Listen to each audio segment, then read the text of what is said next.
우리나라 외식비가 다른 나라보다 더 오른 건 통계로 확인됩니다. 지난해 초 서울의 식당 물가는 500개 넘는 전 세계 도시 가운데 333위였는데 올해 초에는 283위로 50계단 뛰었습니다. 도쿄와 타이베이보다 비쌌습니다. 이 10,000원짜리 한 장을 들고 서울 시내에서 직장인이 점심 먹을 수 있는 곳을 찾아보겠습니다. 오늘 19,000원짜리 먹었습니다. 제일 저렴한 걸로 먹었습니다. 아무래도 직장인 입장으로서는 점심시간 때 먹기가 좀 어느 정도 부담감 있는 가격인 것도 맞고 다른 골목에서도 10,000원짜리 점심을 찾기 힘든 건 마찬가지였습니다. 10,000원 중반대 정도로 많이 다 올라왔더라고요. 빵을 싸오거나 좀 아끼시는 분들도 많은데 약간 물가가 많이 부담되는 건 사실인 것 같습니다. 냉면 15,000원, 삼계탕 19,000원, 국밥 10,000원. 이제 직장인들은 점점 점심 먹기 힘들어집니다. 1년 전보다 적게는 1,000원, 많게는 3,000원씩 오른 값입니다. 식당 메뉴뿐만 아니라 마트에서 파는 반찬이나 과자값도 크게 오른 건 마찬가지입니다. 이렇게 먹거리 가격이 오르는 건 러시아와 우크라이나 전쟁으로 밀가루와 기름 같은 원재료 값이 계속 오르고 있는 영향이 큽니다.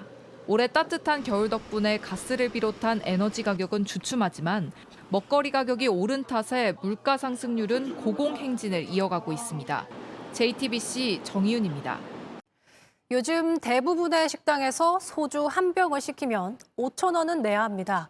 그런데 올해부터는 6,000원을 내야 할 상황입니다. 주세와 원료 가격이 올랐기 때문인데요. 자세한 소식 오원석 기자입니다. 서울 상암동에서 식당을 운영하는 최모 씨. 지난해 소주와 맥주 가격을 4,000원에서 5,000원으로 올렸는데 올해 또 술값이 오를 것으로 보여 고민이 큽니다.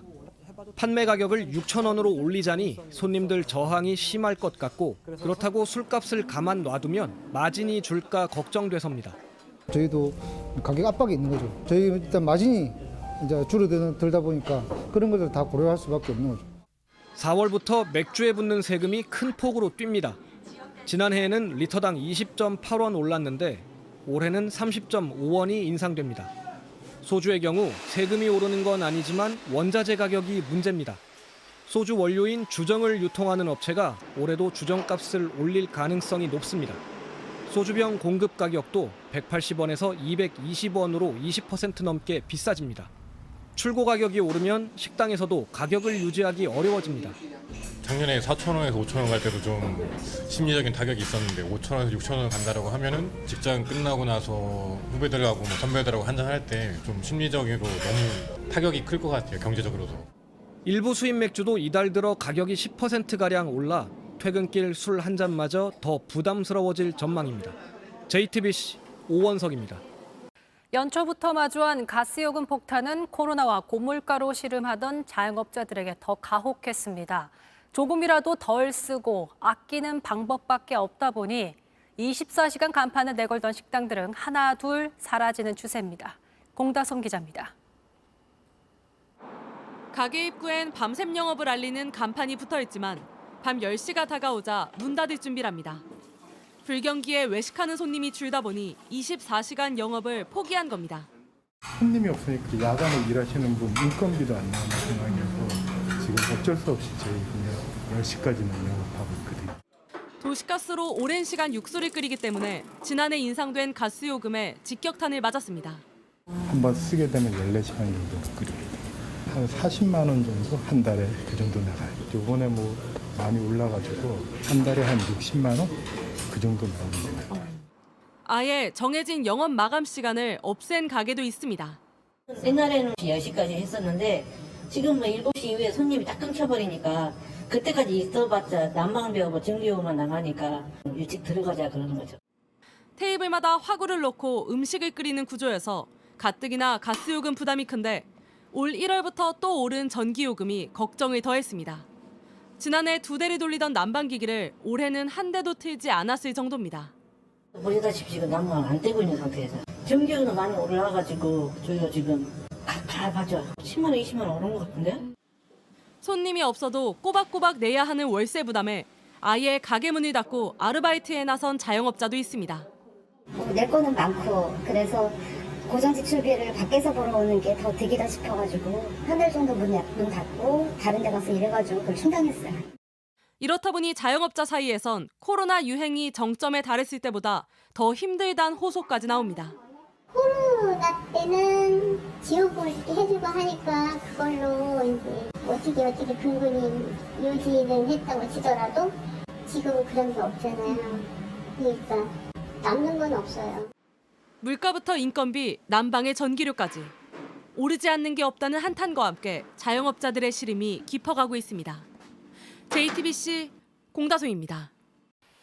직장을 다니면서 부업을 뛰는 사람들이 36만 명이 넘는다는 통계가 나왔습니다. 식사를 미루고 잠을 줄여가며 거리로 나선 이들의 이야기를 유선희 김한수 기자가 들려드리겠습니다. 프리랜서 개발자인 김진용 씨는 요즘 AI 데이터 분석으로 하루 10시간 넘게 일하고 있습니다. 방의 정적이 깨진 건 오후 5시 30분쯤. 콜이 배정되었습니다. 서둘러 옷을 갈아입고 헬멧을 쓴 뒤 지하 주차장으로 향합니다. 오토바이에 올라타는 순간 개발자에서 배달 노동자가 됩니다. 오늘의 첫 상품인 피자를 받아들고 4.6km를 달렸습니다. 배달이 끝나자 4,150원이 입금됩니다. 1시간에 몇 건 정도 하세요? 3건에서 5건 정도 합니다. 그러면 저녁 시간에 내내 하시는 거죠? 네, 저녁 시간 내내 한 2시간에 최대한 10건 정도까지 그 정도 합니다. 중국 요리에 이어 순두부 배달을 시작하자 해가 집니다.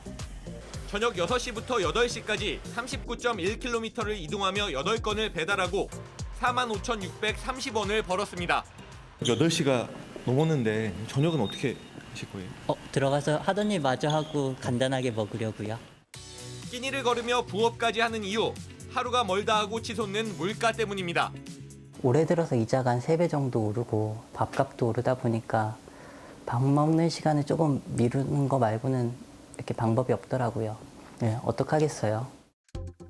같은 시각 자동차 영업사원 이모 씨도 퇴근길을 재촉합니다. 잠시 뒤 정장 대신 점퍼를 입고 집 밖으로 나섭니다. 차를 팔던 이 씨가 대리운전 기사로 바뀐 순간입니다. 지금도 그러면 콜이 들어오나요? 지금은 많이 없는 편인데 빨리 출발하는 날은 좀 수입이 좋을 수 있어서 1시간을 기다려 첫 고객에게 향합니다. 편의점이나 무인 커피숍 같은 거나 무인 빨래방 이런 쪽에 조금 있죠. 민폐니까 저희가 눈치껏 다시 나가고. 영하의 날씨에 언 손을 녹이다 콜이 잡히면 뛰기 시작합니다. 늦게 오면은 짜증내고 취소해버리시는 분들 많아요. 이 씨가 투잡을 시작한 건 1년 전부터입니다. 코로나19 대유행으로 주 고객이던 자영업자가 어려워지며 차 판매량이 줄어 직격탄을 맞았기 때문입니다. 엎친 데 덮친 격으로 최근엔 완성차 공급까지 차질을 빚어 생계가 어려워졌습니다. 차량이 출고돼서 고객분이 차량을 받으면 그때 이제 인센티브가 나오는 구조인데 그런 경우가 많이 없어지다 보니까 상암에서 고양, 파주, 또 도봉까지 걷고 뛰고 버스를 탑니다. 대리운전이 끝나고 돌아오는 길은 더 멉니다. 지나가는 차를 히치하이킹 하기도 하고 그리고 많이 좀 걷는 편이에요. 저녁 7시부터 새벽 1시까지 3건을 뛰고 받은 7만 9천 원.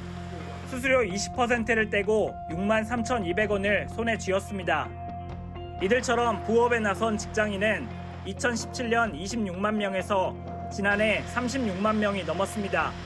똑같은 장소에 갔을 때 기사 수 늘어나는 게 점점 보여요. 저처럼 이제 힘들어지다 보니까 투잡을 해야겠다는 분들이 많아지니. JTBC 김한수입니다.